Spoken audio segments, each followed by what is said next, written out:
de acordo com a vontade dele. Como está escrito em 1 João, estamos certos. Se pedirmos algo segundo a vontade de Deus, certamente se Ele nos ouve, então Ele nos concederá. Então entendemos que este ano que vamos iniciar é um ano cheio de expectativas. Eu quero deixar o Espírito Santo falar, fazer, executar tudo aquilo que Ele quer fazer nesta noite. Quantos estão a fim de ouvir a voz do Espírito de Deus? Então, amados, permita Deus acessar de uma forma muito profunda a sua consciência, o teu coração. Alguns dos irmãos, durante essas semanas que passou, me notificou, me avisando que estaria viajando e automaticamente festejando com a família lá. Mas glória a Deus por nós que estamos aqui, e o Senhor está aguardando a cada um em suas viagens de férias ou com toda a família em todos os sentidos, no nome de Jesus. Diga comigo assim: Deus é a minha força. A palavra que nós vamos ministrar hoje, ela tem a ver com preparação para entrar em 2019. Sabe, nós estamos em plena uma largada. Estamos para iniciar novamente uma maratona, ou pode ser intitulada de outra forma, estamos para iniciar de novo a correria do dia a dia 2019. Estamos para iniciar novamente as atividades, os trabalhos, as ações. Estamos para iniciar novamente projetos, planos, porque todo homem ou toda mulher, pelo menos a maioria deles, quando o ano vira, logo nós colocamos na mesa para Deus, em oração, planos que temos para realizar no ano que vai se iniciar. E Deus me deu uma palavra de apontamento, de preparação para este próximo ano. Pastor, mas o ano ainda não acabou, mas está acabando. Então hoje Deus me cravou algo que eu não consigo fugir disso, e essa palavra ela vai falar muito com todos, com a seguinte ideia de te preparar para aquilo que nós vamos fazer, para aquilo que nós vamos realizar, para as coisas que Deus tem a fazer com você e por meio da tua vida. Diga glória a Deus por isso. Então esta mensagem, além de ser edificação momentânea, ela vem como preparação para iniciarmos este ano que vai logo aí dar as caras, 2019. Abra comigo em Salmos 73. Depois volta nesse telão de novo, tá bom? Eu quero falar sobre ele. Salmos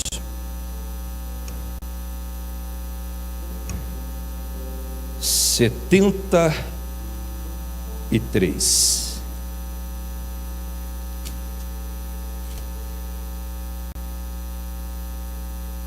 Versículo 26.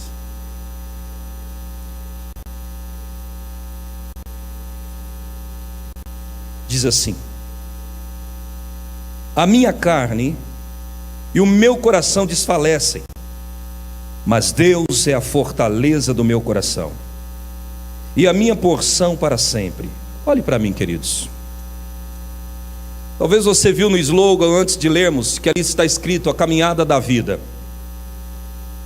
No meio desse processo chamado vida, ou no meio da caminhada da vida, nós somos surpreendidos com coisas, às vezes boas, com coisas estranhas, com coisas que nos deixam pasmados, com coisas que nos deixam desmotivados.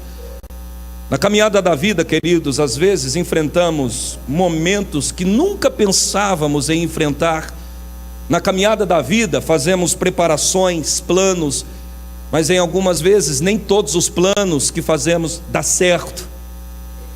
Na caminhada da vida, às vezes algo começa bem e de repente no meio do caminho começa a ter percalços, coisas que não contávamos. Na caminhada da vida existe às vezes companheiros que iniciam conosco e no meio do processo ele nos abandona.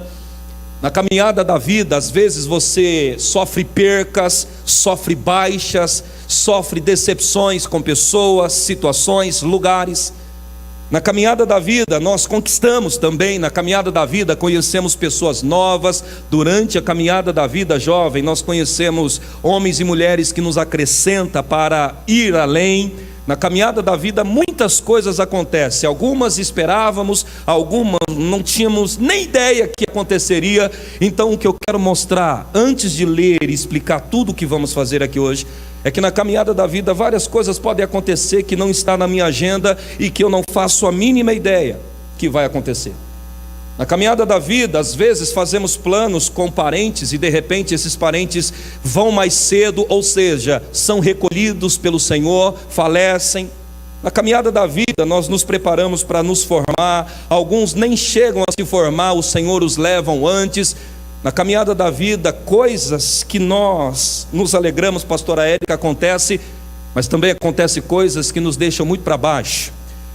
E não é diferente aqui em Cascavel, embora eu esteja aqui quase que 6 meses, se eu não me engano, 5, né, pastora? Com certeza, durante esses anos de igreja, muitas coisas boas aconteceram, mas porém, muitas coisas que ninguém contava também aconteceu. Qual é o nome disso, pastor? Caminhada da vida. Eu digo assim, querido, que o futuro é um mistério, ou seja, o futuro, ele simplesmente tem um véu, uma cortina, que só vamos saber o que está por trás dessa cortina quando Deus revelar ou quando chegar a hora dele mostrar para nós. A caminhada da vida, às vezes nós estamos em um lugar geograficamente e de repente Deus nos migra de lugar e nos transporta para outro estado ou para outras nações, outros países. É possível que alguém entre nós tenha feito planos durante os anos da vida aqui para o Brasil. É possível que de repente Deus descortine o mistério e Ele te mostre que Ele vai te levar para outra nação. Até porque Provérbios diz que muitos são os planos do coração do homem, mas o que vai prevalecer realmente é o propósito de Deus. Então o que Deus está dizendo já em Provérbios é essa seguinte frase: você tem planos, mas o que realmente vai prevalecer é a minha ideia que eu tenho articulada, preparada para a tua vida. Então significa o que, pastor? Por que tudo isso de palavras? É possível, gente, que daqui a pouco a nossa vida faça uma curva que não tínhamos a mínima noção ou ideia que essa curva seria feita. É possível, gente, que você, familiarmente falando, aconteça uma virada de repente, e coisas surpreendentes, positivamente falando, venha ao seu encontro e você não tinha a mínima ideia que Deus tinha isso preparado para você. É possível que você tenha um plano profissional e de repente nesse processo de caminhar na vida, Deus vai te mostrar outra opção, Ele vai te dar outra ideia, Ele vai te colocar conectado a outras pessoas que vai gerar um nível de realização financeira ainda maior. Qual é o nome disso? Caminhada da vida. Como Jesus falou, o amanhã pertence não ao homem, mas a Deus.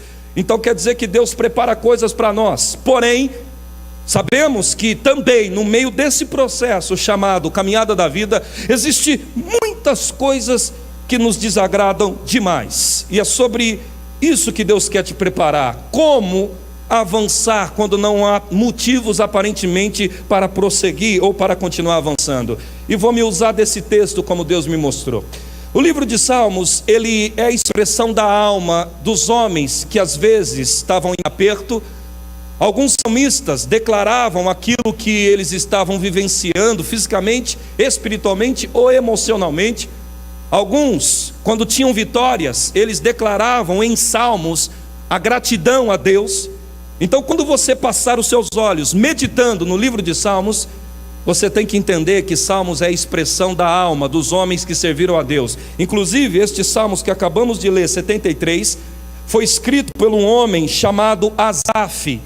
Para quem não conhece a história ou biografia de Asaf, pessoal, Asaf foi uma espécie de um maestro de quando Davi estava vivo e quando Salomão inaugura o templo. Observa comigo, diz a palavra que quando Asaf tocou no primeiro dia de inauguração do templo, a glória de Deus, chamada Shekinah ou presença pesada, veio tão forte sobre aquele lugar. E diz a história teológica acerca desse primeiro dia de inauguração que os sacerdotes foram arrebatados em sentidos, os corpos deles caíram no chão, de tanta presença que veio sobre o ambiente, quando Asaf estava tocando o coral, levando, regendo a música ao Senhor. E diz a palavra então que os enfermos que estavam do lado de fora do templo no dia da inauguração, eles ficaram, gente, curados. Os paralíticos que estavam dentro e ao redor do templo, em plena inauguração, eles ficaram cegos, enxergaram naquele dia. Para quem não sabe, teologicamente, isso é confirmado. E acontece então que Asaf era quem era o ministro principal de louvor de Deus naquela ocasião. Agora, muitos desconhecem os bastidores da vida de Asaf. Asaf, ele era um homem, para quem não conhece, segundo diz a história teológica, através de um historiador do século III, chamado Eusébio, ele era um cara que quando ele chegava em casa, ele tinha um filho paralítico, jazindo, ou seja, em cima da cama, sofrendo. A esposa de Asaf sofria de algumas circunstâncias, fisicamente falando, segundo diz a história, acerca da vida nos bastidores de Asaf. Então imagine comigo, Asaf foi no templo, ele louvou a Deus, Deus desceu sobre o ambiente, os que estavam doentes no templo foram curados, aquela festa, todo mundo se alegrando, todo mundo cantando, todo mundo festejando, e de repente Asaf, no meio daquele fervor, no meio daquele turbulhão de alegria, e ele volta para casa, e quando ele volta para casa, o que ele encontra? Uma cena meio que contraditória. Ele sai de um lugar onde Deus estava presente e cura para tudo quanto é lado, e ele volta para casa e vê uma mulher com debilitações físicas e um filho paralisado em cima da cama. Então isso é uma visão de chocar qualquer pai, qualquer ser humano. Se você souber ou estudar a vida de Asaf, você vai ver que ele em algum momento, ou em várias ocasiões, ele declara insatisfação, mas logo depois ele volta reconhecendo que Deus é bom, independente do estado em que ele se encontrava. Então imagine comigo, gente, biograficamente falando, a vida desse cara. Ele vai e canta ao Senhor, Deus faz milagre, e quando ele volta para casa, as coisas estão do mesmo jeito, a esposa com debilitações físicas e o filho paralisado em cima de uma cama. Asaf, para quem não conhece, na íntegra, ele não tinha muitos motivos de alegria visivelmente ao redor da vida dele. Então quando ele diz esses salmos, declarando: a minha alegria vem do Senhor e a minha força vem do Senhor, são palavras de um homem que não tem motivos físicos e visíveis para se alegrar. Então ele, para continuar firme na presença de Deus, mesmo limitado, sofrendo algumas coisas na terra, ele olha para o alto e diz o seguinte: gente, tudo bem, aqui não está legal do jeito que eu preciso, mas o motivo de eu prosseguir ainda é fazer de Deus a minha única razão de vida. Diga glória a Deus. Então os Salmos está cheio disso, de pessoas que estavam fisicamente abatidas. Os Salmos é cheio disso, de pessoas que estavam literalmente desiludidas, desencantadas com o momento em que viviam, mas eles se esqueciam das dores do momento e eles apontavam todas as expectativas para Deus. E nisso então eles tinham força para caminhar, eles tinham força para superar aquilo que talvez é insuperável. Eles conseguiam resistir o momento angustiante que eles estavam. Você quer ver uma coisa? Salmos 23, o Senhor é meu pastor e nada me faltará, mesmo que eu ande pelo vale da sombra da morte. Davi, ele cita esse salmo quando ele tinha de 16 para 17 anos. Um menino que teve a infância meio que estranha, ele tinha tudo para sofrer complexo inferior, porque historicamente ele era rejeitado pelo pai, pela família. E quando ele está simplesmente no momento de solidão, ele resolve declarar os Salmos 23. Por isso que ele diz o seguinte: ele, o Senhor, é o meu pastor e nada me faltará. O que é que ele está tentando mostrar? Tudo bem, aqui embaixo eu não tenho motivo nenhum de alegria, mas eu faço de Deus a minha força para superar esse momento de vale da sombra da morte. O que é que Davi está dizendo, pastor? Explica, não estou pregando ainda. Explica não, presta atenção. Explica sou eu, gente. Está determinado? Então Davi, ele cita essas palavras tentando mostrar que no momento não havia motivos para se alegrar, mas ainda assim ele apontava todas as expectativas para Deus para prosseguir mesmo no meio daquele processo. E Salmos, como eu disse e repito, é cheio desses períodos de homens que tinham grandes promessas, mas estavam vivendo por momentos desafiadores, de homens que tinham grandes promessas dadas e declaradas pelo próprio Deus, mas vivendo em dias que parecia que eles não iriam acordar no dia seguinte, de tanta pressão e de tanta dor momentânea. E esses homens, pastora Érica, meu irmão, quando eles não encontravam motivos físicos para se apoiar, então eles olhavam para Deus e diziam: aqui embaixo não está bem, mas eu continuo olhando para o alto. Esse é o motivo de eu prosseguir mesmo sobre dores. O que é que tem a ver isso comigo? Durante esse 2019 haverá conquista, gente. Durante esse 2019 haverá crescimento patrimonial. Durante esse 2019 você realizará coisas que há tempos você está buscando realizar. Durante esse 2019 haverá momentos de alegria que você nem pensou que está preparado para você. Diga glória a Deus.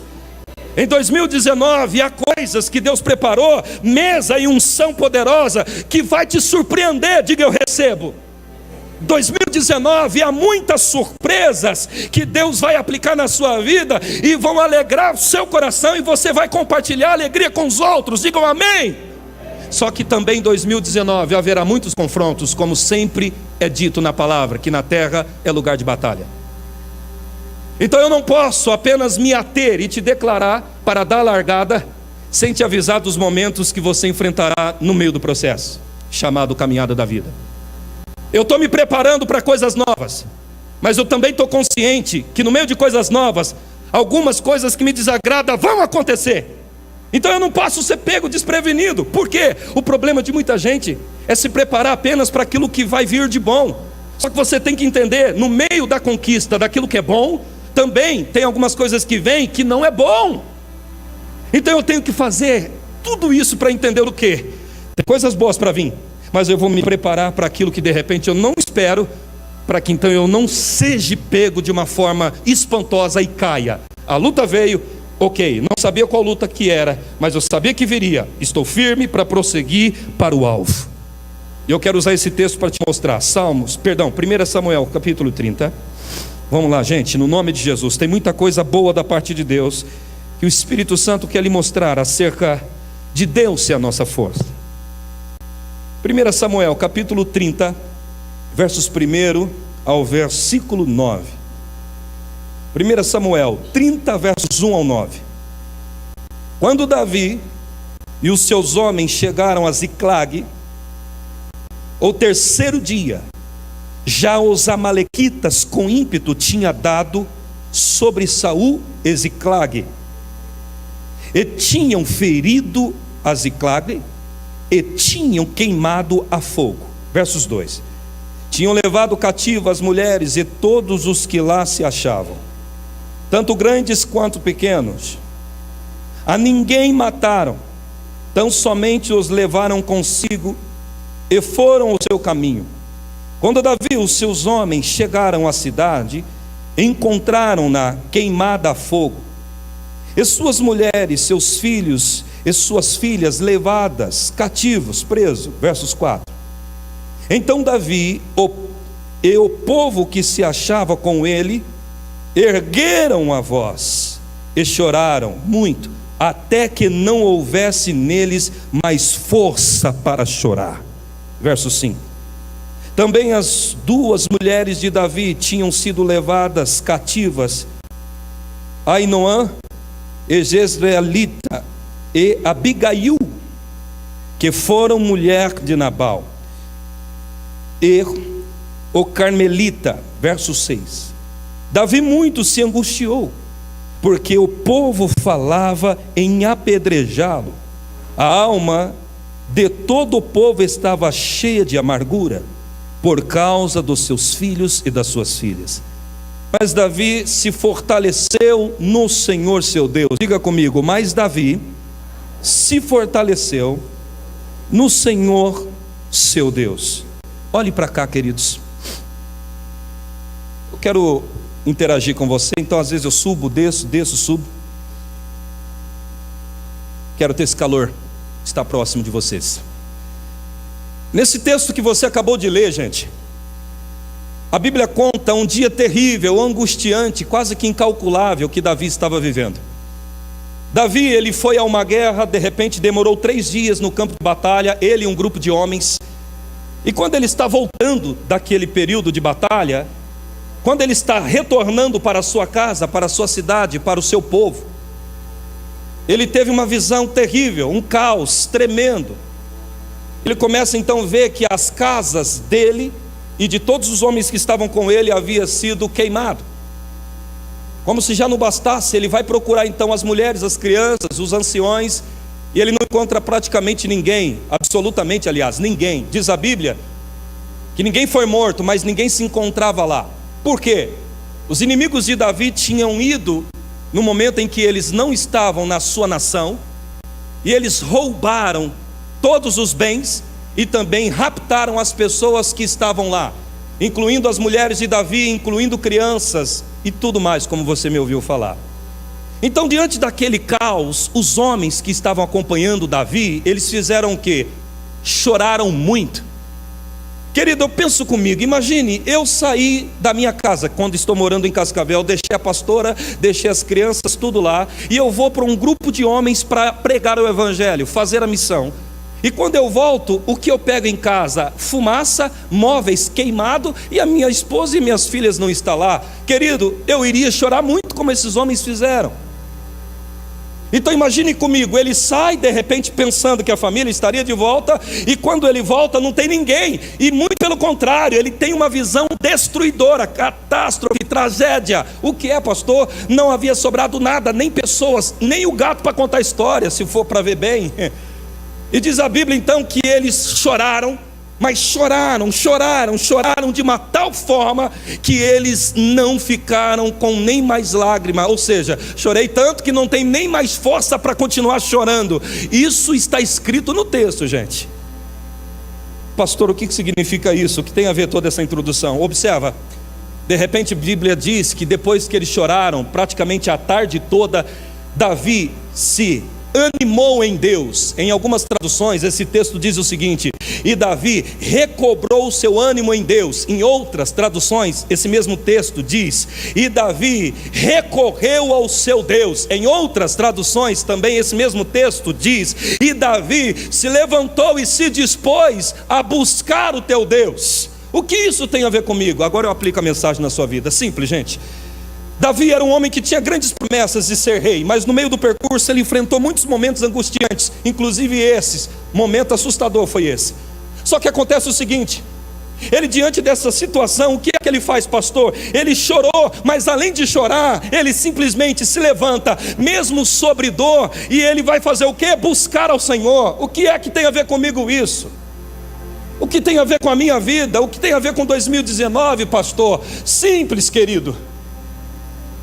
Davi tinha todos os motivos para dizer: agora basta, não quero mais esse Deus, não quero saber de obra de Deus, não quero saber de promessa, eu não quero saber de prosseguir. Por quê?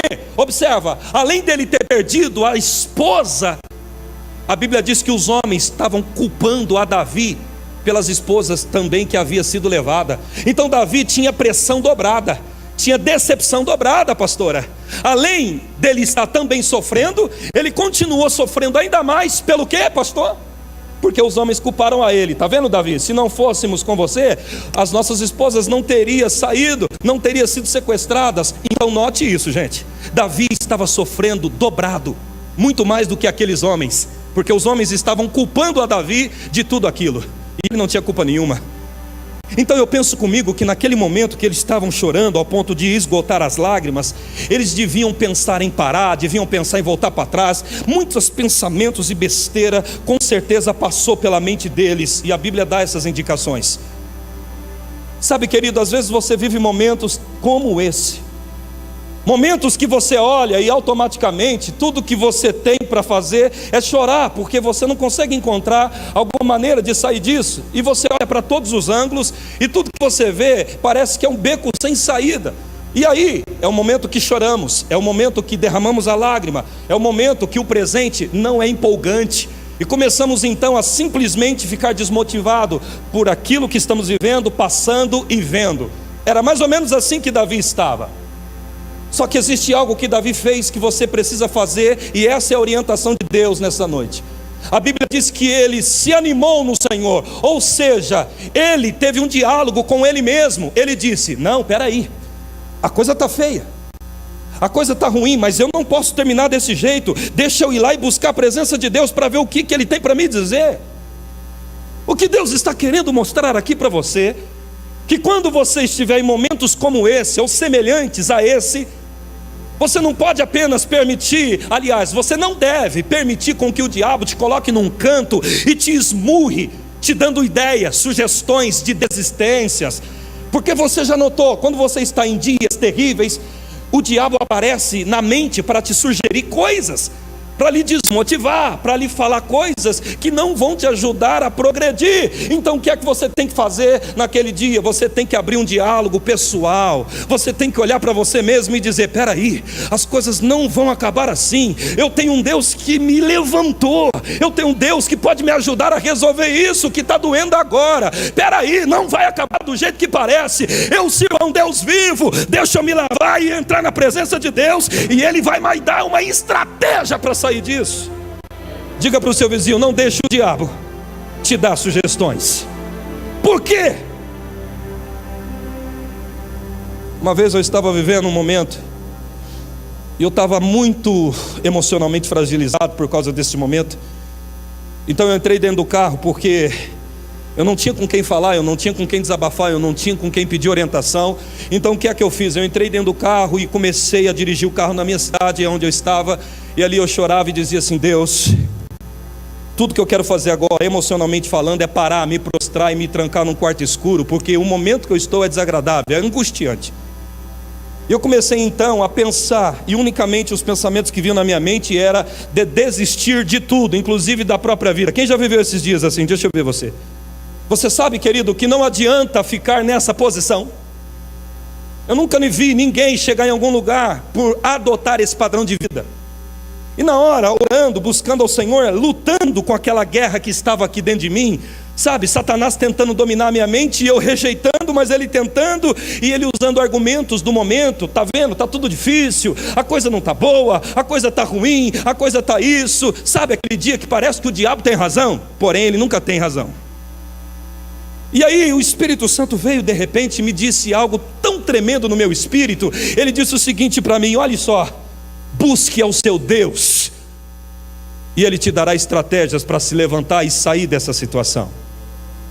Naquele dia, o Espírito Santo não me consolou, ele me orientou: se disponha e busque a Deus. Ou seja, haverá momentos em 2019, gente, que você vai simplesmente entrar num processo de guerra com Satanás, e aonde ele vai tentar te dar ideias, sugerir coisas erradas. E o que é que eu vou ter que fazer, pastor? Simples: lembrar que existe um Deus que te levantou e te sustenta. Porque tem horas nesses dias que você quer o banar das asas do anjo, ou você quer que venha alguém e te entregue uma revelação, ou você quer que alguém venha e te dê uma palavra que te leva à alegria, e nem sempre será assim. Vai ter dias que você vai orar e a palavra não vai vir como você espera. Vai ter dias que você vai pedir uma palavra profética e talvez você não vai ouvir o que você queria emocionalmente. Vai ter dias que você vai querer ver o anjo e você não vai ver o anjo. Mas esses são os dias que, mesmo não vendo e nem ouvindo a Deus, eu vou me dispor para buscá-lo. Por quê, pastor? Satanás, ele vai querer que você fique naquele canto, sendo induzido a fazer coisas como desistir. Observa nesse texto de uma forma muito profunda que esses homens choraram ao ponto de não ter mais lágrimas e força para chorar. Ainda assim, note que Davi, é como se ele dissesse assim: pastora, espera aí, eu vou colocar esse carrão aqui. Tem microfone? Vou desplugar. De repente, pense comigo, Davi está ali, e ele chorando, e os homens lamentando, culpando a Davi, e de repente toda aquela pressão acontecendo, ele sem força, nem tinha lágrimas mais para chorar. E o que acontece? Ele abre um diálogo com ele mesmo. Ele começa a dizer o seguinte: peraí, não vai adiantar eu ficar desse jeito. Peraí, não vai adiantar eu ficar prostrado assim. Peraí, eu tenho que me lembrar, existe um Deus que me levantou. Não, ele começou a raciocinar fora do problema. Ele começou a se esquivar daquela ideia só de ficar chorando. E o que é que ele fez, pastor? Peraí, a coisa não está boa, é verdade, mas existe um Deus que me levantou, eu vou buscá-lo. Diga para alguém do lado: existe um Deus que te levantou. Aleluias. Então ele começou a perceber que ficar naquela posição não iria adiantar. E o que é que ele fez? Diz a Bíblia que ele se levanta, e quando ele se levanta, ele chama o sacerdote, ele pega a estola sacerdotal, e diz a Bíblia que ele entra na presença de Deus, e aí a palavra fala: e ele buscou ao Senhor seu Deus. Então não foi Deus que fez Davi buscar, foi Davi que se dispôs a buscar. Ele não tinha motivos para se aproximar de Deus, mas ele disse: não, eu não posso ficar nesse canto, eu tenho que ir lá, eu preciso falar com Deus.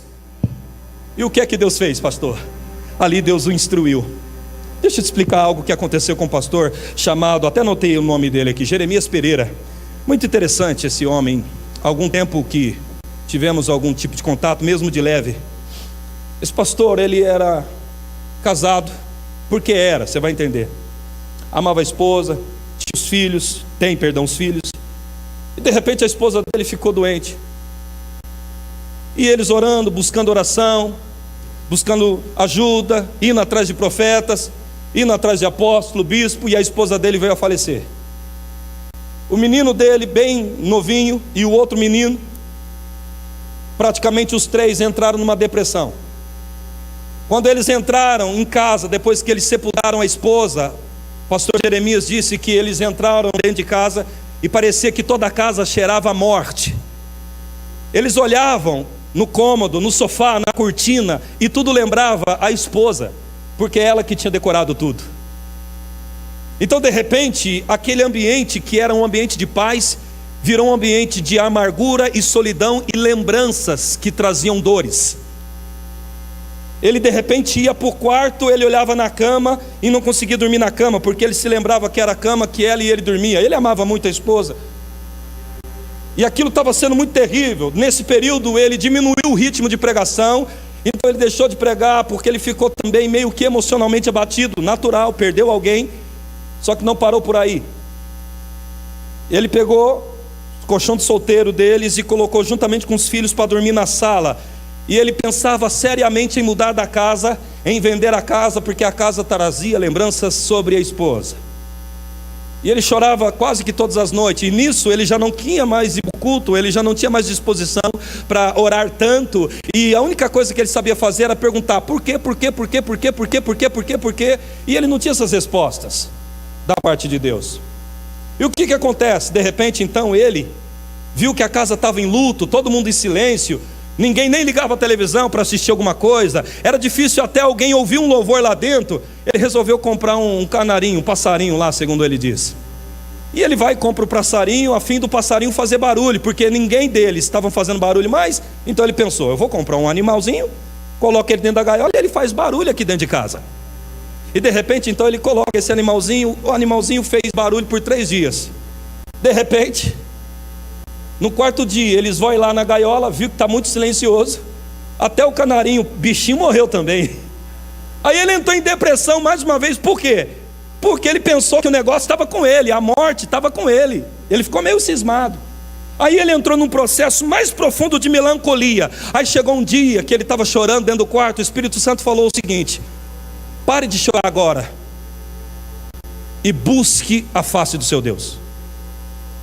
Naquele momento então ele entendeu algo que até então ele não havia entendido. Ele enxugou as lágrimas, mesmo emocionalmente abatido, e ele disse: Deus, o Senhor é Deus que me levantou, e o Senhor já sabia disso antes mesmo de eu casar com ela. Foi o Senhor que a recolheu, então me fortalece para que eu possa prosseguir em rumo ao seu propósito. Gente, aí ele dorme. No dia seguinte ele disse que ele amanheceu com uma disposição de ministrar, ele amanheceu com uma coragem de ir mais um pouco, ele amanheceu com vontade de querer crescer como nunca antes. E hoje, pastor, o pastor Jeremias, depois disso, ele é um homem hoje conhecido internacionalmente. E ele fala uma coisa: que ele pensou com o óbito da esposa que a vida e o ministério dele iria acabar-se, e quando na verdade ele disse: o meu Deus me renovou, ele me surpreendeu muito mais do que eu imaginava. Sabe o que é que Deus está dizendo, gente? Você pode viver agora dias, momentos angustiantes, ao ponto de você olhar e dizer assim: aqui já era. Não era. Ainda Deus é capaz de recobrar o seu ânimo para que você viva e faça coisas maiores do que você fez. Diga glória a Deus por isso. Então, o que é que Deus está me ensinando nesta noite? Quando vier momentos angustiantes e terríveis, o que é que eu faço, pastor? Não tem problema chorar, não tem problema vivenciar o luto, mas o que Deus quer que você faça? Se levante, busque a face dele, e ele vai te dar estratégia para continuar a caminhada. Gente, glorifica aplaudindo ao Senhor. Oh glória, aleluia. E dentro desses momentos que eu vivi, Deus me ensinou que por mais que o luto venha ou coisas terríveis aconteçam, ainda assim vale a pena levantar, buscar ao Senhor, dar um chute no diabo para lá e para os pensamentos malignos, sai para lá e recorrer. Deus, o que o Senhor quer fazer de mim agora, depois dessa tragédia? A pastora Regina, que está ali, aquela senhora simpática, minha mãe, levante a mão, pastora, depois eu apresento todos. Algum tempo atrás ela perdeu o esposo também, que era o meu pai, não biológico, mas o considerava como pai. Foi uma pessoa boa para minha mãe e vice-versa. As duas que estão ali, a missionária Nayara também faz assim, missionária, é minha irmã, tem outra também, eu sou o único homem da família, no sentido irmão. E ela perdeu o marido, e eu lembro que ela ficava sempre na beira do caixão, e você olhava, dava pena, porque é difícil você consolar alguém que acabou de perder o parceiro, o companheiro de vida. E depois que tudo aquilo acabou, eu tinha que pregar ainda no culto de domingo, fui e preguei, e eu dizia para ela, abri um livro de Salmos que diz o seguinte: os mortos não têm conhecimento do mundo dos vivos. Aí eu disse para ela, Deus respeita a dor do seu coração, mas Deus precisa que a senhora o busque para que você prossiga ainda no caminho que Ele tem com a senhora. Ela é pastora, ela cuida de uma das nossas igrejas. E para a glória de Deus, a igreja em que ela cuida é uma das que é bem mais populosa em relação a pessoas, números. E aí eu fico olhando para ela hoje, eu não sei se ela se dá conta disso. Há tempos atrás, quando o marido, o esposo, o meu pai faleceu, ela pensava que tinha acabado, e quando é fé, de repente, Deus está usando ela hoje muito mais do que usava antes. Mas o que é isso? A história que Deus tem, ou a capacidade que Ele tem de fazer aquilo que é nada virar em um novo começo. Eu não quero pregar uma história, estou falando de fatos verídicos. Por isso que você tem que perceber, pastor, eu não tenho nem motivo para estar de pé hoje. Quer saber? Eu não tinha nem motivo para estar aqui ouvindo a mensagem. Pastor, eu não tinha nem motivo hoje para sair de casa, porque o meu 2018 teve tantas coisas. Mas sabe por que você está aqui, querido?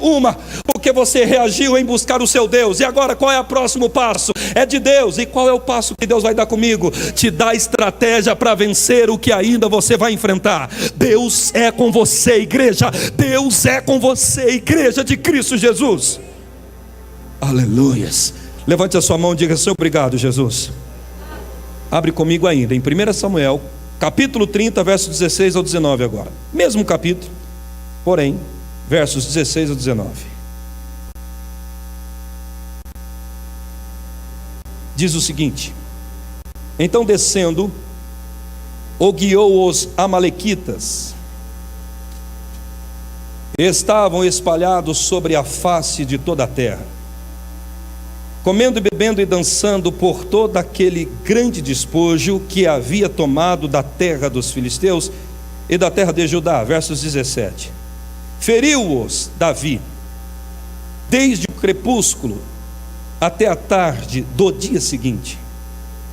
Nenhum deles escapou, senão só 400 moços que, montados em camelos, fugiram. Versos 18.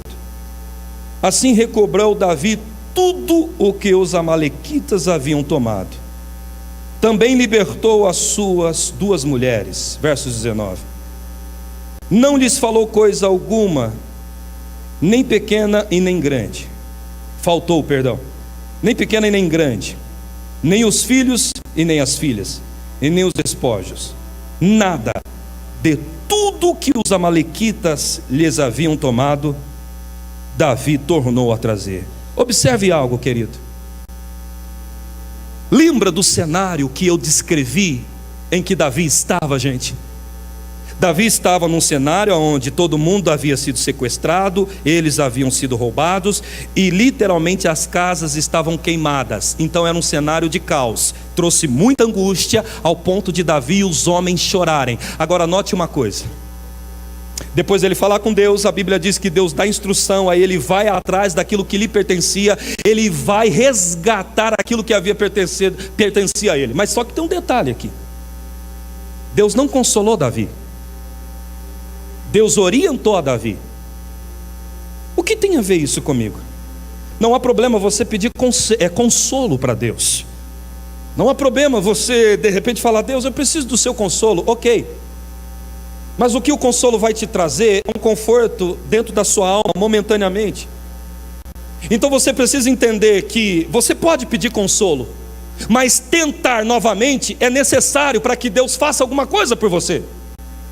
Diga comigo: eu devo tentar novamente, eu devo prosseguir tentando. Note, querido, que em muitas ocasiões, quando somos decepcionados, como somos às vezes pegados de surpresa ou pegos, começamos a fazer o que, pastor? Começamos a orar apenas pedindo consolo. Me consola, Jesus. Tudo bem, não é pecado, não há problema, mas você tem que entender que a palavra consolo significa apoiar uma madeira ou dar apoio. O consolo, ele pode até te trazer uma paz momentaneamente, mas não é duradoura. Pastor, como assim? Me explica. Se você estudar a palavra consolo, significa tentar confortar alguém momentaneamente. Ou seja, o consolo, ele beneficia momentaneamente, mas ele não resolve. Então, peça consolo. Mas o que Deus quer que você entenda, mesmo sobre dores emocional, se levanta e prossegue e tenta de novo naquilo que você está persistindo. Eu não sei o que você vai tentar, eu não sei do que você desistiu, mas o que Deus está dizendo é o seguinte: querido, quando você viver esse dia horrível, quando você viver esse dia triste, quando você chegar a esse momento frustrante, o que Deus está dizendo? Chora, não tem problema, mas prossegue, porque eu serei contigo, assim diz o Senhor. Talvez você estava esperando por uma promoção em 2018 e não veio, e Deus está dizendo: chorou muito porque não veio? Mas tente novamente, corra mais um pouco, insista novamente, porque nessa ocasião aqui, Davi, mesmo sem ser consolado, ele teve que, mesmo sob pressão, ele mesmo sob angústia, ele prosseguiu para tentar aquilo que Deus falou que ele tinha que tentar. Aleluia! Porque quando você está decepcionado, você é tentado a parar. Já percebeu isso? Quando você é frustrado ou está frustrado com alguma coisa, somos tentados a parar qualquer coisa. E temos sonho, temos projetos, temos muitas coisas, mas quando estamos sendo tentados, uma das tentações é: para, desiste, você tentou, não deu, você insistiu, não foi, você trabalhou muito e não obteve nenhum resultado. Você tem que tomar cuidado com essas sugestões de Satanás. Você pensa que nós como pastores também não passamos por tais coisas da mesma forma que você é tentado, como diz a Bíblia? Jesus foi, os profetas foram, e eu também sou. E esses são os dias que você não pode nem ouvir a si mesmo. Você só tem que se lembrar de uma coisa: na promessa que Deus te fez. Aleluias! Glória a Deus! Diga obrigado, Jesus. Diga: estou olhando para o Senhor. Vai ter muitos dias que você vai ter que fazer o que, pastor? Mesmo sem motivo, triste e abatido, levantar, buscar o Senhor e prosseguir em rumo ao que você recebeu de Deus. Sabe, querido, Satanás, ele sabe que o homem, quando está sobre dificuldade, ele tem facilidade ou tendência de abandonar o posto. Note a aposta dele com Deus. Deus olhou e disse: Satanás, de onde vem? De rodear a terra. Aí ele diz: olha, viste meu servo Jó, homem íntegro, reto, temente a Deus. Aí o diabo diz: lógico, o Senhor deu tudo para ele, experimenta tocar em tudo dele e ele vai te blasfemar. Em outras palavras, o Satanás, o gramunhão, o inimigo das nossas almas, sabe que quando estamos sobre percas, somos facilmente desistentes às vezes. A aposta do diabo era essa: tira tudo que já tem, você vai ver, ele vai te abandonar. Por quê? Satanás, ele teve tempo de estudar a humanidade, e ele sabe, pastora Érica, que quando nós estamos sob pressão, em momentos que não são confortáveis, temos a facilidade de repente abrir mão daquilo que acreditamos, ou literalmente de mudar a rota e desistir daquilo que queremos. Por isso que Deus está dizendo hoje: não dá esse gostinho para Satanás. Se Deus disse que você é apóstolo, se Deus disse que você é ministro, se Deus falou que você é obreiro, se Deus falou que você é diácono, se Deus falou que você é do louvor, se Deus falou que tem uma empresa com você, se Deus falou que vai te fazer uma grande pessoa para a glória dele, faz o seguinte: enfrenta o que for, mas não abra mão do que Deus te disse, gente. Por quê?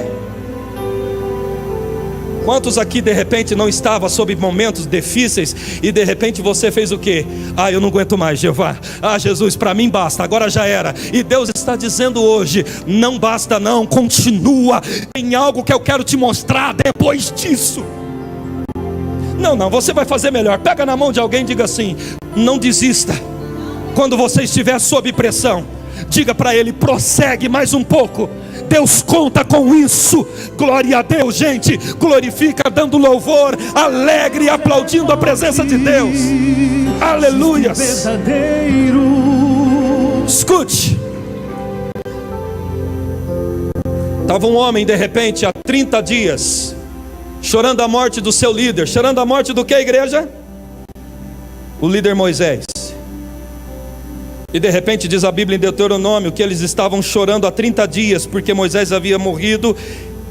E Josué estava também chorando no meio deles, 30 dias derramando lágrimas. E de repente, Josué capítulo 1, Deus diz assim: Josué, o meu servo Moisés é morto. Rapaz, que palavra dura. Deus não disse: eu vou te consolar, continua o trabalho. Deus foi na lata. Tem horas que você pede consolo e o que Deus vai te dar é um incentivo para você prosseguir, gente. Você tem que entender a linguagem de Deus. Tem dias que você está orando: Deus me dá consolo. Só que aquele dia, de repente Deus quer que você se posicione e prossiga. Aí você vai ver o que Ele vai fazer no teu agir. Por isso que Ele diz: Josué, o meu servo Moisés é morto, cara. Levanta, se disponha, porque tu farás esse povo herdar. Deus não alisou o cara. Deus sabia que eles estavam em luto emocional, mas ainda Deus não chegou e disse: Deus foi claro, o cara morreu. Agora faz o seguinte: levanta daí e vai. O que é que Deus estava exigindo de Josué? Mesmo sobre fortes emoções: Josué, eu preciso que você continue tentando, a missão ainda não acabou, tem mais. Tenta novamente, prossiga, Josué. Você vai ser tentado em 2019 a desistir de muitas coisas. Ei, gente, você vai ser tentado a parar com muitas coisas. Quantos aqui já foram tentados a desistir de tudo? Deixa eu ver. Seja bem-vindo ao time, isso faz parte da terra. O próprio Jesus passou por isso no Getsemane. E o que é que Deus quer que eu faça quando vier esses dias? O que simplesmente Ele falou para Josué. Ele não consolou Josué, Ele exigiu um posicionamento de Josué. Ele disse o seguinte: Josué, pastora, põe o caderninho aqui. Josué de repente está lá e ele pegou Josué e disse o seguinte: Josué, vem cá, levanta, rapaz. Ainda tem muita coisa para fazer. Enxuga lágrimas, Josué. Tem coisas ainda que você vai fazer e eu vou te usar. O que Deus estava exigindo, gente, eram essas palavras, de uma forma simples e direta: eu preciso que você prossiga, Josué, mesmo sob pressão emocional, mesmo sofrendo baixas no seu time, mesmo tendo uma visão meio que de dor, mesmo sobre momentos de angústia. Eu preciso que você faça o seguinte: vai, mesmo dolorido, mas vai, Josué.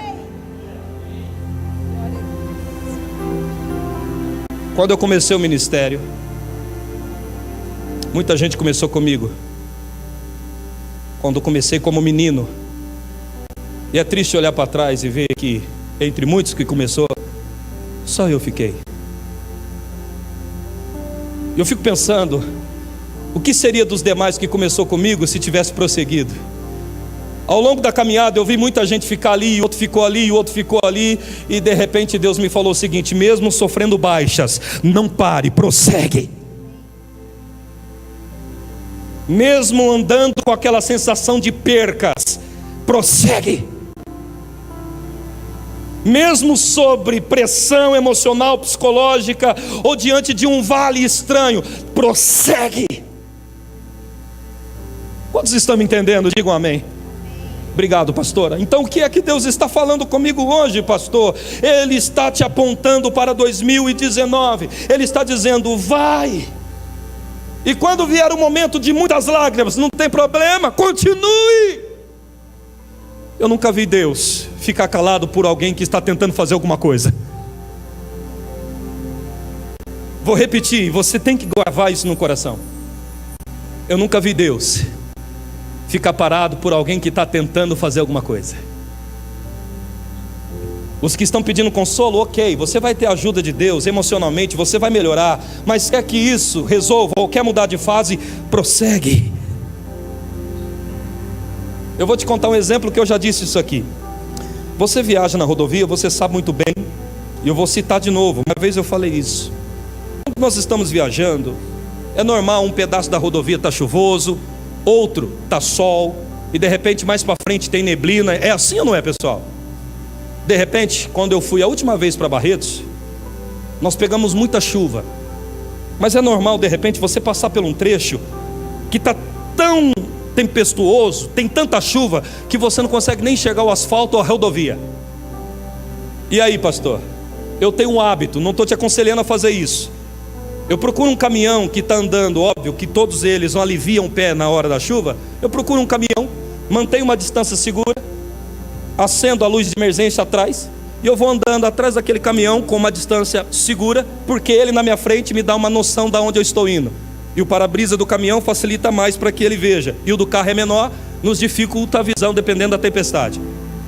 E aí de repente eu vou andando por 5 minutos na rodovia, aí aquela tempestade que estava naquele pedaço, ela sai, ela fica para trás. Só que no período que eu vou andando atrás daquele carreta ou daqueles caminhões, você observa que os veículos menores, que é prudência, não é errado, eles ficam encostados no acostamento esperando a chuva passar. E eu já fiz esse teste de prosseguir atrás da carreta mesmo sobre forte tempestade. E aí você anda mais 10 minutos, 5 minutos, você percebe que a tempestade passou. Aí você olha no retrovisor, você vê que a tempestade está lá para trás. Está na onde, gente? E aí você fica pensando, cara, se aquele carro sair dali agora e ligar, ele vai perceber que essa tempestade só está lá, e ele tem que sair de lá. O que quer dizer isso? Quando você enfrentar uma tempestade, não pare debaixo dela. É só um pedaço da estrada da vida que está tempestuoso ou chuvoso. Se você prosseguir, você vai ver que a chuva não está em todo o progresso, em todo o caminho. O sol está lá te esperando. Diga para o seu vizinho, não pare no meio das dores. Por quê? Se você parar no meio das dores, essa dor de hoje, querido, será o seu presente, o seu futuro, e você sempre vai ficar citando dela. Eu conheço pessoas que quando as coisas ficaram difíceis, elas pararam de insistir, elas pararam de buscar a Deus, e quando você conversa com elas, até hoje eles dizem o seguinte: eu parei por causa do fulano. A coisa aconteceu há 10 anos atrás, e há 10 anos atrás aquela dor está viva. Agora, se ela tivesse prosseguido, mesmo sob pressão, aquela dor não faria parte do presente, seria só história do passado. Eu enfrentei uma tempestade, mas eu não fiquei debaixo dela. Eu saí e estou aqui em pleno sol. Então qual é a ideia? Eu não sei o que vamos enfrentar em 2019, mas não para debaixo das tempestades, gente. Prossegue, há sol no meio do caminho também. Diga para o seu vizinho, tem muito sol pela frente. Dias melhores, coisas novas, coisas positivas. Então não pare por causa da tempestade, não fique morando debaixo dela. Vai, avance. Pastor, é isso que Davi fez? Você sabe que Davi, ele foi, a Bíblia diz que ele conquistou e resgatou tudo. Agora acontece o seguinte, gente. Se Davi ficasse apenas ajoelhado pedindo, Deus, me consola, você tem ideia que o texto poderia estar escrito diferente? O texto poderia estar escrito assim: e Davi foi consolado depois de chorar muito e voltou para casa sem as suas esposas e filhos. Não, mas o texto diz que ele chorou, buscou o Senhor e foi para a guerra. Vai ter dias que você não vai ter vontade de orar, mas é nesses dias que você vai ter que se cobrar. Não, eu devo buscar o Senhor. Que isso, criatura? Para que ficar abatido assim? Levanta, corpo, levanta, alma, Por que está abatido a minha alma? Espera em Deus. Vai ter dia que você não vai ter uma pregação que alcance o teu coração. Vai ter momentos que você vai querer buscar uma mensagem, e por mais que você rode o YouTube ou o Facebook querendo ouvir uma palavra que te põe para cima, não vai achar, não vai ter. Esse é o dia que você vai ter que falar contigo mesmo e dizer: eu vou buscar o Deus e Ele vai me ajudar a chegar lá. Quer ver? Já teve vezes de você procurar no Facebook uma mensagem, no YouTube, e tentar achar e não conseguiu? Pastor, eu tentei, mas parece que nada do que os pregadores falavam tocava o meu coração. Quem já viveu isso? É esses os dias que Deus está falando. Então, se você não achou nenhuma mensagem que toca no teu coração, então se toca você, eu vou me levantar e buscar ao meu Deus. Aleluias. Porque se você ficar esperando talvez alguém vir, pode ser que ele não venha, aí você morra espiritualmente falando. Por isso que essa mensagem, estou pregando com muita energia e ênfase, embora já esteja terminando, para você ir, independente daquilo que você vai enfrentar. Vamos, Josué capítulo 1, para não ficar nas minhas palavras, gente, observe.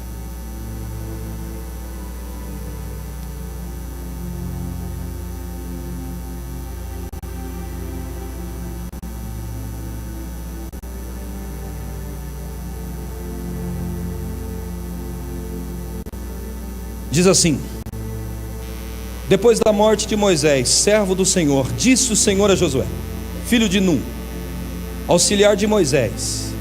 Versos 2: Moisés, meu servo, é morto. Levanta-te agora, palavra de ordem, passa este Jordão, tu e todo este povo, a terra que eu dou aos filhos de Israel. Irmãos, você já deve ter ido a um velório, consolar um amigo que você, de repente, a família do amigo que você perdeu. É normal alguém de repente chegar, pastora, depois que ela vai a um velório, e fala o que para ela? Fica assim: não, meus pêsames, calma, ela cumpriu o projeto dela, agora vai para frente, Deus vai te dar força. É normal quando você encontra alguém que perdeu um parente, você consolá-lo. Sim ou não, gente? Só que no caso, Deus não veio com uma palavra de consolo, Deus veio com uma palavra de ordem: se levanta.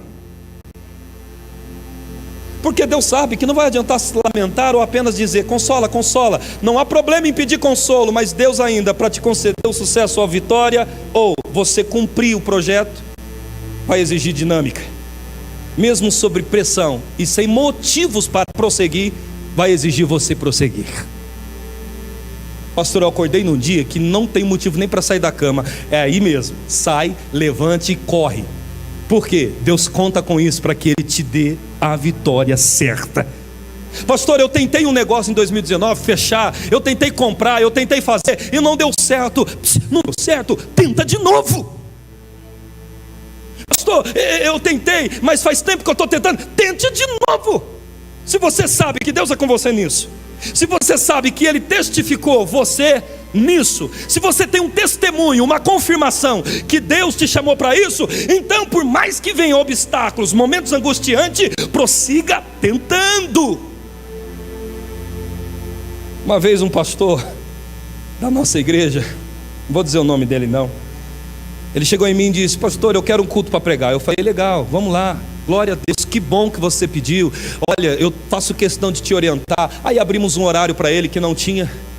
Aí ele chegou todo alegre, anunciou no culto: ó, vai ter um culto tal hora com o pastor fulano de tal. E ele anunciou vários dias. E quando é fé, chegou o dia de culto, ele veio todo alegre com o caderno, desceu do carro. Quando ele entrou dentro da igreja, só tinha o Pedro, Tiago e João, ninguém. Aí ele olhou para mim e falou assim: pastor, eu não vou pregar. Eu: por quê? Aí ele me disse: o tanto de gente que tem. E ele desistiu do culto por causa da quantidade de pessoas. Depois passou-se um tempo, eu falei com ele: você tem que esperar o emocional do cara voltar ao normal para você falar. Porque se você fala na hora que ele está em alta emocionalmente, dá ruim. Ele vai achar que você está atacando. Então você tem que esperar, fingir que esqueceu, aí você aborda. Então eu fiz isso, esperei ele esquecer do que ele me falou. Depois de um certo tempo, cheguei, abordei e disse para ele: você não está preparado para ser pastor em tempo integral não. Ele: por quê? Eu falei: porque você acha que ministério é simplesmente uma linha direta? Ou um caminho reto? Eu falei: não, ministério é cheio de turbulências. Vai ter dia que você vai pregar para 1000, mas se prepare que vai ter hora que você vai pregar para 1, e pregue mesmo assim, porque ela é importante para Deus. Quer ver uma coisa? Eu fui na África, a primeira vez que eu fui no continente africano, a pastora não estava comigo, eu fui sozinho, montei lá no aeroporto, baixei lá na África. E aí quando eu estou no meio do percurso, quantas horas é de viagem mesmo, pastor? 12 horas de viagem. Quando eu estou no meio do percurso, irmão, estava sozinho, não conhecia ninguém que estava dentro do avião, todo mundo falando inglês e aquele monte de língua aqui, eu não entendia nada. Eu pensei comigo, gente, o que eu estou fazendo aqui? Mas vamos embora, já entrei, não tem jeito de descer. De repente, a aeromoça passa assim, sorrindo, normal, só que eu já assisti muito filme de aeromoça, e quando ela sorri demais dá para desconfiar, né? Eu pensei, o que ela deve estar escondendo? Aí passou uma outra, mais acelerada ainda. Aí eu pensei, alguma coisa está acontecendo. Aí no meio do corredor, fica umas luzinhas vermelhas no avião de viagem internacional, cabia 200 e tantas pessoas nesse voo. De repente, então, acendeu uma luzinha vermelha e outra luzinha vermelha, e lá na frente, um negocinho falando, não levante agora. Eu falei, pronto, agora nós vai cair de vez. A coisa ia piorar ainda. De repente eu ponho a cabeça no corredor assim, ó. A aeromoça está sentando lá na cadeira e colocando o cinto com os olhos regalados. Ela perdeu o sorriso, gente. Eu falei, agora nós está perdido mesmo, o avião está caindo. E de repente, quando pensa que não, o cara começou a falar inglês, e eu não entendo o tal do inglês em todas as palavras. E aí, o avião entrou numa tal de turbulência. Quem já pegou esse negócio sabe que é terrível. Mas quando você viaja em viagem internacional e passa pelo meio do Atlântico, lá tem uma tal de corrente fria com corrente quente, que o negócio vira um satanás. Gente, esse avião começou a chacoalhar, parecia buraco de fazenda. Os bancos, diante de Deus, começou a tremer assim. Eu nunca passei por aquilo, eu segurei na poltrona com coisa que ia adiantar alguma coisa. De repente, gente, apareceu uma tela lá na frente, deles instruindo a pessoa a se curvar na cadeira. Só que antes da gente se curvar, porque quando o avião está em certo tipo de risco, ele te manda fazer posição fetal, que é você abaixar a cabeça e colocar a perna entre o joelho. E aí eu já vi a gente meio que armando para pôr a cabeça assim no joelho. Quando é fé, aquelas máscaras de oxigênio caem do teto. E aquele negócio tremendo, eu falei, Jeová, eu vou morrer longe da família, sem saber falar a língua desse povo. E agora, Jesus? E o medo, irmão, estava demais. E aí acontece o seguinte, a máscara cai e o avião não parava. Aí eu olhei de novo no corredor, a aeromoça fazendo assim para os outros. Aí eu só vi todo mundo pondo a cabeça no meio do joelho. Eu falei, agora nós vamos morrer mesmo. Jesus. Não vem que você pensaria a mesma coisa, gente. E o que aconteceu, pastor? E o negócio chacoalhando. De repente, aí eu ouvi a aeromoça, se você quiser saber se está em perigo ou não, só olhar o sorriso da aeromoça. Se ela sorrir demais, de repente ficar séria, fica junto. E aí, pastor, ela se levanta, percebi que estava tudo normal, e aí recolhe aquela máscara, aquilo tudo acontecendo, elas nos auxiliando, e me sorry, tipo assim, né, desculpa e tal. E aí eles veio oferecer comida com a bandejinha, irmão. O meu estômago estava para lá de Bagdá, eu estava com vontade de vomitar, eu estava com medo, estava com pânico, eu já tinha pedido perdão até do que eu não fiz, e ele veio me oferecer comida, olha o que eu fiz.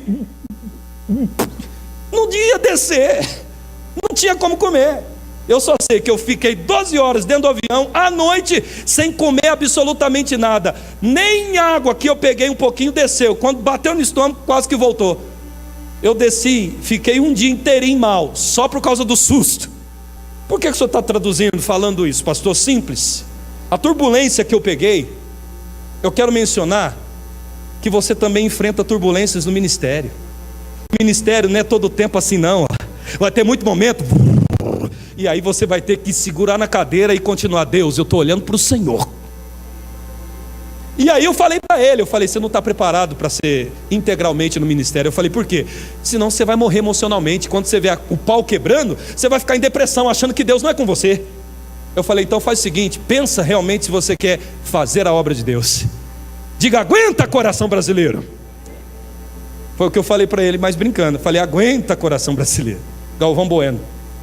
Por quê? Da mesma forma que ministério não é uma rua assim, tem muito assim. A vida do homem empresarial ou em qualquer setor profissional é da mesma forma. Então, quando chegar esses momentos assim, o que eu faço? Eu não paro na tempestade e nem no meio da turbulência. Eu vou buscar a Deus mesmo sem razão e vou prosseguir naquilo que Ele me disse. E o que vai acontecer? Aguarde, aí você vai ver Deus. Você age e Ele reage pela tua vida, gente. Quantos vão entrar 2019 crescendo muito para a glória de Deus? Diga amém. Então isso você tem que entender que vai acontecer no meio do processo. Isso você vai ter que entender. Vamos lá para encerrar. 1 Samuel ainda, capítulo 30, versos 18. 1 Samuel, capítulo 30.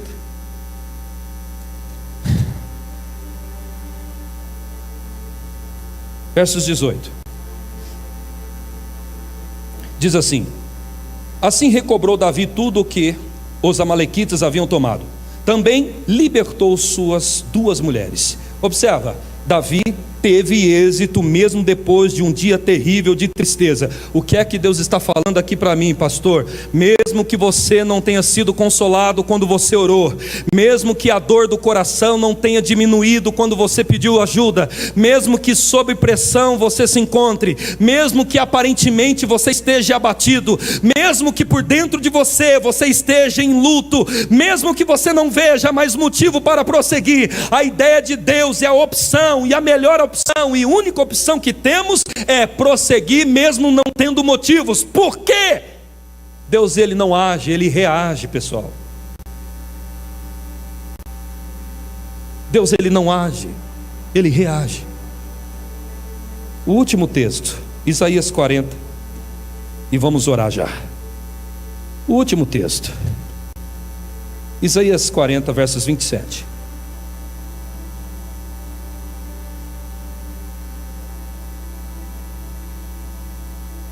Diz assim: porque dizes, ó Jacó, e tu reclamas, ó Israel, o meu caminho está encoberto ao Senhor, a minha causa passa despercebido ao meu Deus. Não sabes, não ouviste? O Senhor é o eterno Deus, o Criador dos fins das terras. Ele não se cansa e nem se exausta ou fadiga, e não há quem esquadrinhe o seu entendimento.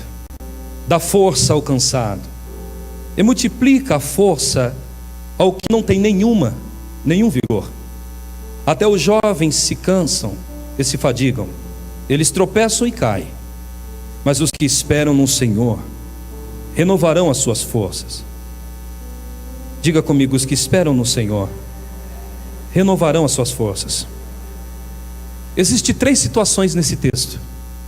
A primeira é: o camarada chega em Deus e diz: Senhor, o Senhor não está vendo a minha causa?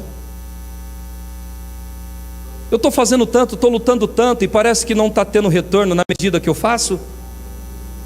A primeira frase que lemos se trata de uma pessoa em plena exaustão, ou desgastado, ou quase transbordando o copo no final da picada. Existem 3 situações que lemos ali, gente. Observa. 3 situações nesse texto.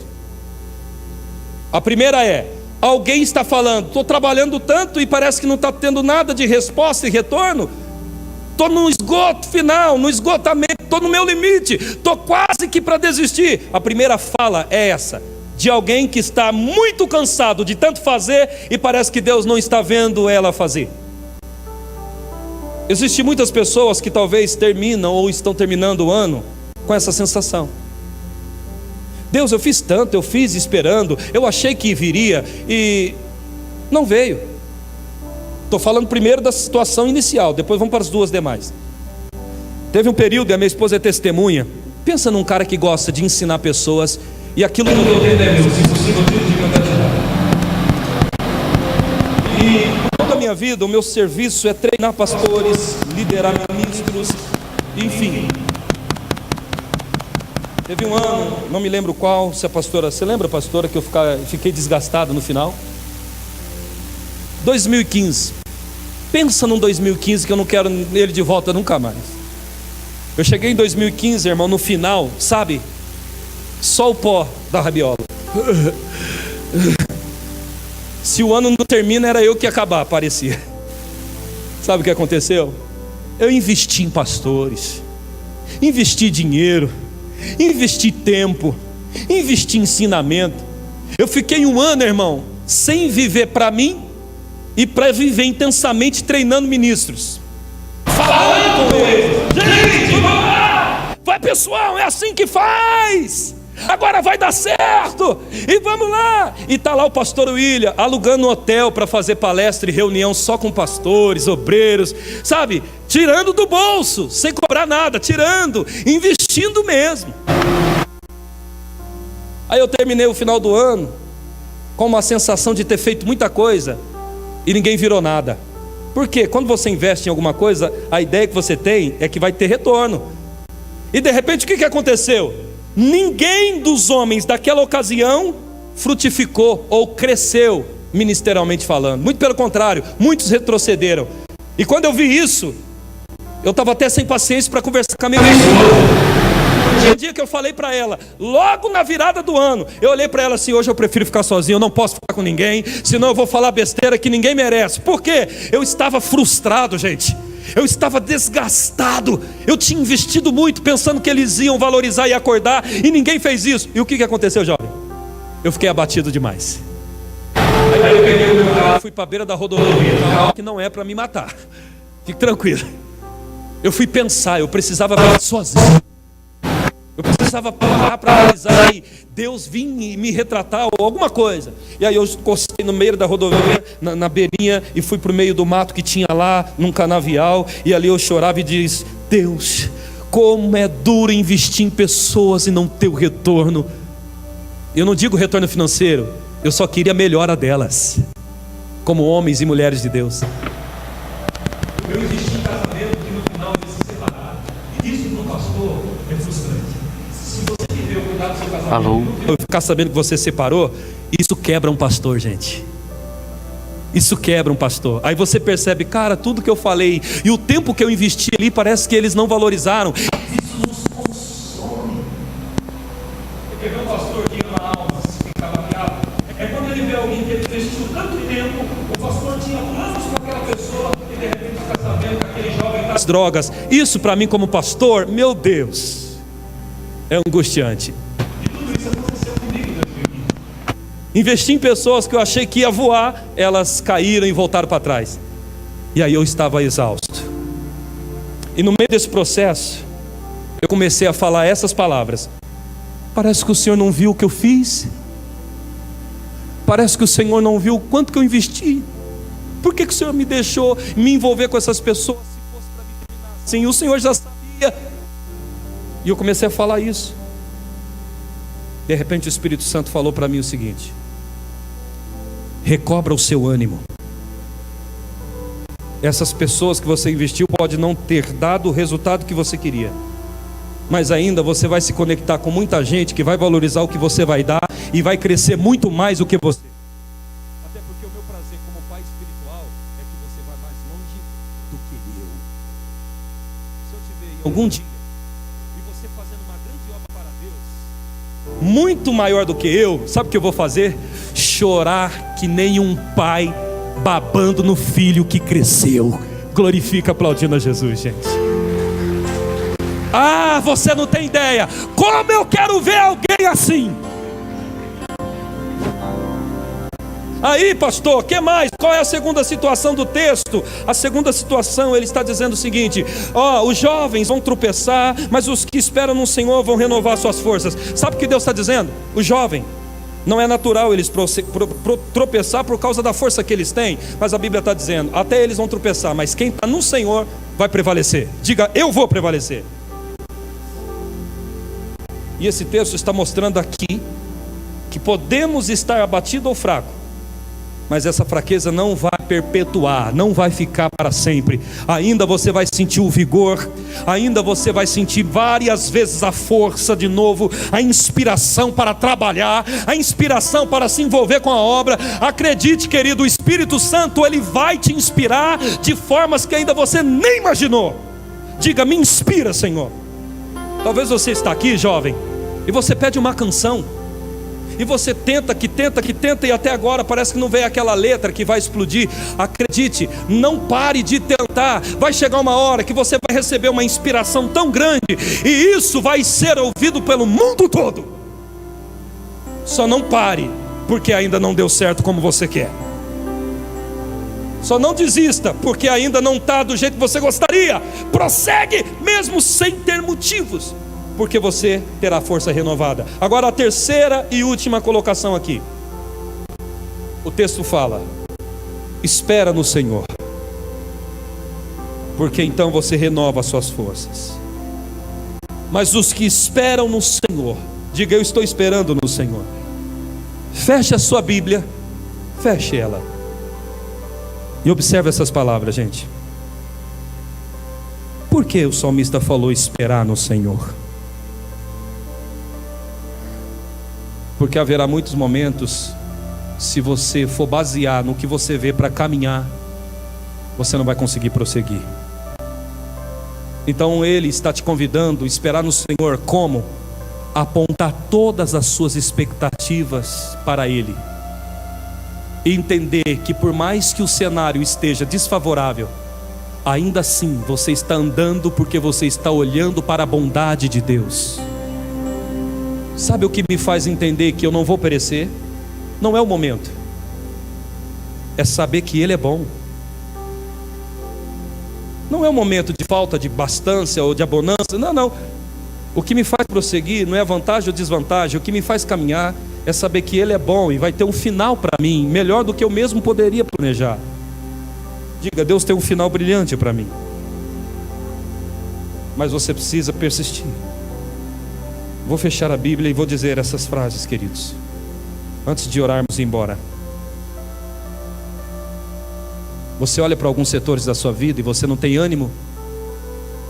Você está olhando para algumas coisas economicamente, familiarmente, e tem uma visão do caos quando você olha. Deus está te dizendo assim: aponta a sua expectativa para mim. Aponta as suas expectativas para mim, ou no caso, para Deus. Sabe o que me faz pregar todos os dias e me levantar e fazer a obra? Não é proposta, não é vantagem, nem desvantagem, nem dor e nem alegria. Estou caminhando olhando para a bondade de Deus. Esses dias eu estava dirigindo o carro, e eu dirigindo o carro, eu comecei a receber vários telefonemas de situações seríssimas que eu tenho para resolver na nossa região, das igrejas e outras coisas. E de repente eu comecei a falar para mim mesmo dentro do carro essas palavras: confia no amor de Deus. Eu comecei a ministrar sobre a minha própria alma, como Davi ministrou sobre a alma dele. Ele disse: porque está abatida, ó minha alma, confia em Deus e Ele te livrará. Então eu comecei a ministrar. Eu não tinha alguém para ministrar, eu não estava vendo um culto, mas eu comecei a declarar para a minha alma: confia no amor de Deus, descanse, ó alma. Não há nada prazeroso no momento, mas descansa e confia no cuidado de Deus. Ponha-se de pé, querido. 2019 está por vir. Acredite numa coisa: existem desafios e Deus conta com a sua iniciativa. Feche os seus olhos. Feche os seus olhos agora.